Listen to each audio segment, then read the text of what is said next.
I'm Mohammed Malhotra, Associate at Diary. So today I would be talking about the US Patriot Act, which is uniting and strengthening America by providing appropriate tools required to intercept and obstruct terrorism. Act is a United States federal law enacted in response to the September 11th, 2001 terrorist attacks.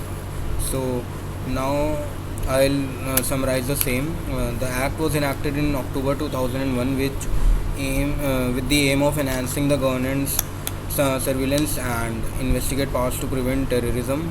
It expanded the authority of law enforcement agencies to collect intelligence, access business records, and conduct surveillance activities. Some provisions of the Act have generated controversy and concern over potential infringement of civil liberties, particularly regarding privacy and due process rights. So now I will highlight some of its landmark judgments. So the first one is ACLU versus NSA.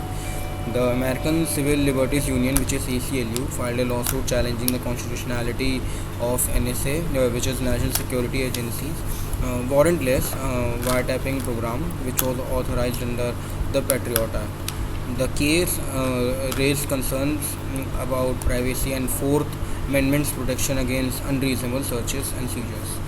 So the second judgment would be at United States versus Jones. So although it is not directly related to the Patriot Act, this Supreme Court case addressed the broader issue of government surveillance and privacy.